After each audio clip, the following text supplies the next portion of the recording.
अगर भारत नहीं तो पाकिस्तान। नेपाल को यह सोचने पर भारत मजबूर करने लगा है, क्योंकि भारत की तरफ से लगे प्रतिबंधों की वजह से नेपाल में एक ऐसी चीज की भारी कमी हो चुकी है जिसकी वजह से नेपाली त्योहार खतरे में पड़ चुके हैं और अपनी जनता के लिए इस बार नेपाल को शायद मजबूरी में पाकिस्तान से इंपोर्ट करना पड़े।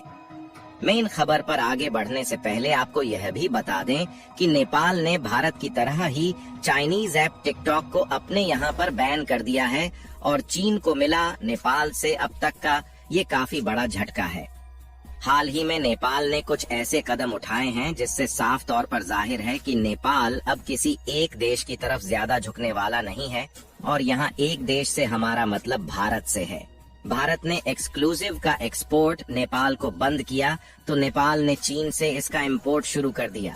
पूरी डेवलपमेंट क्या है इस वीडियो में समझते हैं, क्योंकि भारत लगातार अपनी मैन्युफैक्चरिंग इंडस्ट्री में ग्रोथ कर रहा है। इसके लिए इस वीडियो को एक लाइक जरूर करें। साथ ही इसी तरह और भी नॉलेजेबल वीडियो पाने के लिए चैनल को सब्सक्राइब जरूर करें। भारत से फर्टिलाइजर्स लेने वाले नेपाल ने अब चीन से इसे मंगवाना शुरू कर दिया है और तो और अब भारतीय बसेस को चीनी बसेस रिप्लेस करने लगी है। लेकिन अब इस लिस्ट में एक और आइटम शामिल हो चुका है और इस बार चीन नहीं बल्कि नेपाल पाकिस्तान से इसकी सप्लाई चाहता है। यह आइटम है चीनी, जिसके एक्सपोर्ट पर भारत प्रतिबंध लगा चुका है, लेकिन त्योहारों के सीजन में नेपाल को चीनी के सप्लाई की काफी बड़ी जरूरत आ पड़ी है। नेपाल ने साफ तौर पर भारतीय सरकार को चेतावनी दे दी है कि अगर चीनी की सप्लाई भारत नहीं करेगा तो कम कीमतों पर नेपाल पाकिस्तान से चीनी को खरीदने के लिए तैयार है।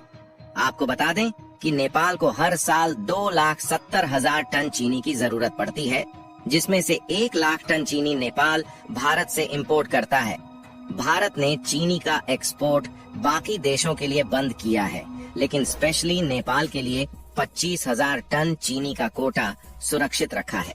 लेकिन नेपाली सरकार का कहना है कि भारत चीनी को बढ़े हुए दामों पर बेच रहा है और चीनी की क्वालिटी में भी पहले से गिरावट आ चुकी है।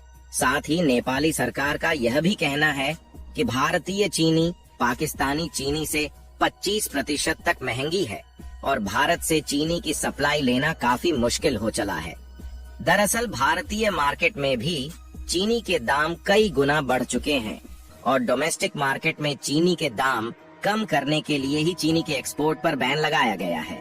इसके अलावा त्योहारों में चीनी की बढ़ती डिमांड ही चीनी के दाम बढ़ने का कारण है। चीनी के अलावा नेपाल में नमक की बड़ी जरूरत भी भारत से पूरी की जाती है, पर क्योंकि चीनी के मामले में भारत दुनिया का दूसरा सबसे बड़ा प्रोड्यूसर है, इसलिए नेपाल अपनी ट्रांसपोर्टेशन कास्ट बचाने के लिए ही चीनी भारत से खरीदता है। नेपाली कस्टम डिपार्टमेंट के मुताबिक नेपाल करीबन 3 बिलियन रुपए की चीनी हर साल इंपोर्ट करता है और इसमें से भी 80% सप्लायर भारत से ली जाती है। लेकिन नेपाल का पाकिस्तान से चीनी लेना हमारे हिसाब बिल्कुल भी गलत नहीं है, क्योंकि नेपाली सरकार अपनी आम जनता को राहत पहुंचाने के लिए ही ऐसा कदम उठा सकती है। इस रिपोर्ट के मुताबिक नेपाल ने इसी अगस्त में भारत से 7,000 टन खरीदने की परमिशन मांगी थी, लेकिन इस परमिशन को 1 महीने डिले देने के बाद भारतीय सरकार की अनुमति मिली।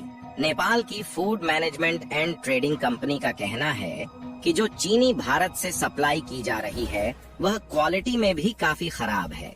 लेकिन सच तो यह है कि चीनी का इतना बड़ा प्रोड्यूसर होने के बावजूद भी भारत खुद चीनी की कीमतों को कंट्रोल कर पाने में दिक्कत उठा रहा है।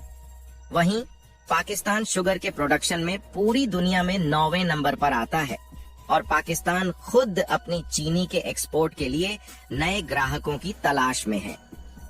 लेकिन दिक्कत यह है कि नेपाल से पाकिस्तान पहुंचने में न केवल कई दिनों का समय चला जाता है, बल्कि ट्रांसपोर्टेशन कास्ट भी कई गुना बढ़ जाती है।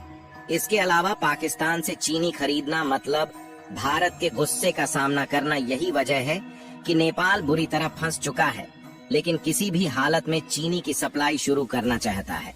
बाकी आप लोग अपनी राय कमेंट में बता सकते हैं कि क्या नेपाल को पाकिस्तान से चीनी इंपोर्ट करनी चाहिए या फिर भारत से। इसके अलावा भारत की छोटी सी कमजोरी का फायदा 3 देशों ने उठाया और कमाल की बात देखिए कि ये तीनों देश आज भारत से आगे निकल चुके हैं। ये देश है जर्मनी, बांग्लादेश और वियतनाम। यहाँ तक कि जिस क्षेत्र में इन देशों ने भारत को पछाड़ा वो सेक्टर है टेक्सटाइल और गारमेंट्स।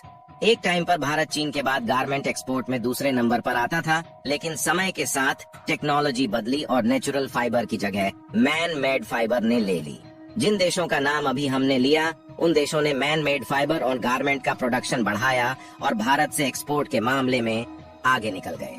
वहीं Bharat mainly natural fibre garment के ऊपर टिका रहा, जैसे कॉटन, सिल्क और जूट। नतीजतन आज पूरे विश्व में गारमेंट एक्सपोर्ट के मामले में हम दूसरे नंबर से खिसक के चौथे नंबर पर आ खड़े हुए। वहीं चीन ने कई सालों से पहले नंबर पर अपनी पोजीशन बनाए रखी है।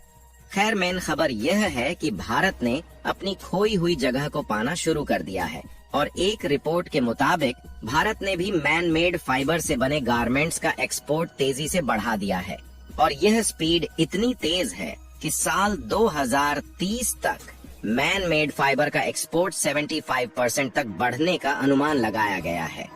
अब ध्यान से सुनिए, पूरी दुनिया में भारत में निर्मित फाइबर यानी कि MMF के प्रोडक्शन में दूसरे नंबर पर आता है, लेकिन इसका एक्सपोर्ट भारत से काफी कम होता है और पूरे विश्व के बाजार में भारत का शेयर केवल 5% है। इसका मतलब ये है कि जितना MMF भारत में प्रोड्यूस होता है उसका मेजर हिस्सा भारतीय मार्केट में कंज्यूम हो जाता है। एक्सपोर्ट मार्केट में दूसरे नंबर पर आने के लिए हाल ही में मैन मेड फाइबर को लेकर एक PLI जारी की गई थी। इसी PLI का नतीजा है कि अब भारत जर्मनी, बांग्लादेश और वियतनाम के साथ रेस में कूद चुका है। भले ही हम अभी थोड़ा पीछे हैं पर फाइनली अब रेस में है। अब यह रीजन जान लीजिए कि असल में भारत इन देशों से पिछड़ क्यों गया। दरअसल ग्लोबल गारमेंट मार्केट में मैन मेड फाइबर का शेयर 72% है, जिसका प्रोडक्शन खुद भारत में कम था, लेकिन वहीं पर नेचुरल फाइबर का मार्केट केवल 28% तक ही सिमट कर रह गया और नेचुरल फाइबर का प्रोडक्शन भारत में बाकी देशों के मुकाबले काफी ज्यादा है। लेकिन ग्लोबल डिमांड कम होने की वजह से भारत को नेचुरल फाइबर का बड़ा प्रोड्यूसर होने का कोई फायदा नहीं मिला।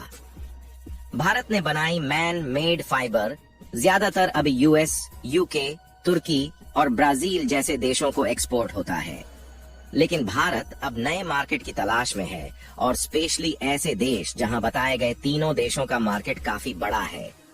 फिलहाल भारत से $6.5 बिलियन का मैन मेड फाइबर एक्सपोर्ट किया जाता है, लेकिन 2030 तक इससे बढ़कर $11.5 बिलियन तक पहुंचने का अनुमान लगाया गया है, जो ऑलमोस्ट डबल है।